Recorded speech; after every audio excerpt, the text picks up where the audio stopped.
An invasion of energy, belief, and identity that stretched across oceans and landed in the heart of Paris. And here's the part that makes it unbelievable. Most of those people had never even attended a professional tennis match before. Not once. So why did they come?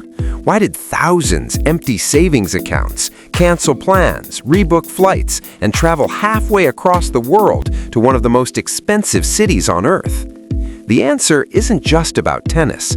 It's about something much bigger. To understand Paris, you have to go back to a moment nobody saw coming. A single afternoon in Miami that quietly changed everything. March 2025. A 19-year-old walks onto the court at the Miami Open.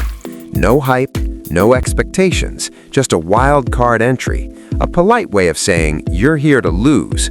But she didn't come to lose.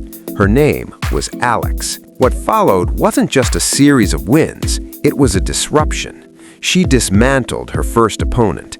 Then she took down Jelena Ostapenko. Then Madison Keys, a Grand Slam champion, walked off the court stunned. But the moment that changed everything, the moment that ignited a nation, was when she defeated one of the most dominant players in the world. Not barely, not luckily, clearly. And in the Philippines, something exploded. It wasn't just celebration, it was recognition, like a country had been holding its breath for years, waiting for someone to step onto the global stage and say, "We belong here." This wasn't about rankings, this wasn't about trophies, it was about identity. Within days, something extraordinary began to happen. Filipinos from around the world started showing up. Not just at matches, but at practices, at training sessions, anywhere she was. At Indian Wells, fans drove hours just to watch her warm up. Not play, warm up. And longtime attendees said something they had never said before. We've never seen this many Filipinos here. The Filipino diaspora, millions spread across continents, didn't move slowly. It activated all at once, like a signal had been sent, and everyone received it at the same time. And suddenly, this wasn't just a tennis story anymore. It became something global. Tournaments started noticing. One simple video featuring Alex pulled more views than anything else that year. Broadcasters began calling it a tour, not as a joke, but as a reality. Fans wrapped themselves in blankets in the desert at midnight just to watch her matches. Signs written in Tagalog appeared courtside. Flags followed her everywhere. The foundation was being built, but no one, not even the experts, understood how big it was about to become. Then came Paris, Roland Garros, one of the most historic stages in all of tennis, a place that had seen legends, dynasties, and generations of greatness. It had seen passion before, it had seen crowds before, but it had never seen this. Hotels filled up, then entire neighborhoods. Flights surged beyond normal patterns. Restaurants started receiving reservations in a language they weren't used to seeing. Even local stores began adjusting their inventory based on who was arriving. And who was arriving? 50,000 people. 50,000 individual decisions. Different lives, different countries, different circumstances, all leading to one conclusion. She deserves to see us there. And here's what makes that number even more powerful. Most of those people booked their trips before she was even guaranteed to advance.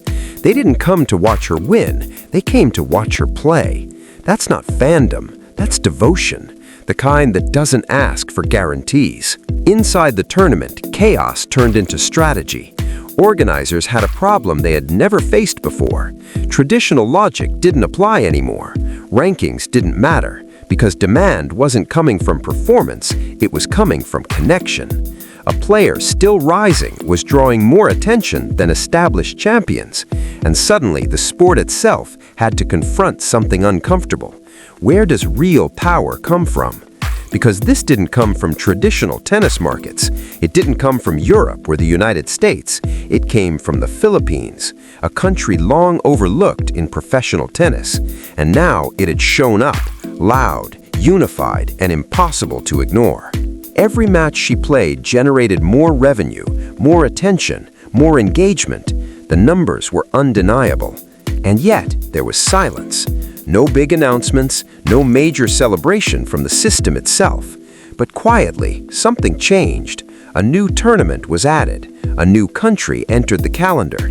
That wasn't coincidence, that was impact. Then came match day in Paris, and everything shifted. The streets filled early. Flags appeared everywhere. The sound of Tagalog echoed through a venue that had never heard it before. And when Alex stepped onto the court, the noise was different. Not louder, deeper, coordinated, emotional, intentional. It wasn't just support, it was presence. Even other players felt it. They described it as something they had never experienced before, not even in their own home countries, because this wasn't just a crowd cheering, this was a nation showing up. And for Alex, it changed everything. She didn't just play, she played freely. Because when you know your people are there, not watching through screens, but standing in front of you, it transforms pressure into power. By the end of the season, the results were impressive. Rankings climbed. Titles came, milestones were reached, but the most important number wasn't on any scoreboard: 50,000. Because those people didn't wait for success, they believed before it arrived. They saw something early, and they moved. But here's the real story, the part that matters most. This isn't just about one player, this is about what comes next.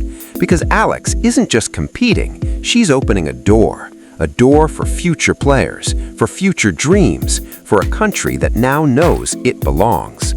She left home young, trained in silence, built her path without a system behind her, and came back with something no academy could teach: proof.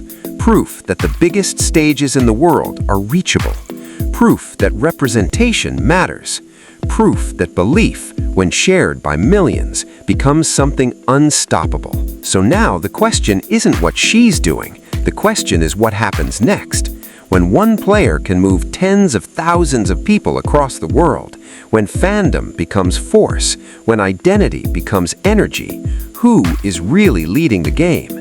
Because maybe this isn't about a player rising through the system. Maybe it's about a player reshaping it. And if that's true, then this story has only just begun. And this is where everything changes. Because what happened in Paris wasn't just a moment, it was a warning shot to the entire world of sports. 50,000 people didn't just show up for a player, they showed up for what she represents: identity, pride, belonging. For decades, sports power has been controlled by systems, rankings, sponsors, media networks. But what happens when the fans decide to take that power back? What happens when belief becomes louder than statistics? That's exactly what Alex represents. She didn't wait to become a champion to gain support. She became the reason people believed again. And that kind of influence can't be measured by trophies. Because trophies stay on shelves, but movements, they change history. The truth is, this isn't just about tennis anymore. It's about a generation that refuses to wait for validation, a global community that is connected, aware, and ready to rally behind someone who reflects them. Alex isn't just playing matches, she's shifting culture. She's proving that greatness doesn't need permission. It doesn't need approval from institutions. It only needs one moment and millions who recognize it. So the next time she steps onto a court, understand this. It won't just be a match. It will be 50,000 voices behind every swing, millions more watching across the world, and a sport that is slowly realizing it's no longer in control of its own story. Because now, the story belongs to the people, and they've already chosen their star.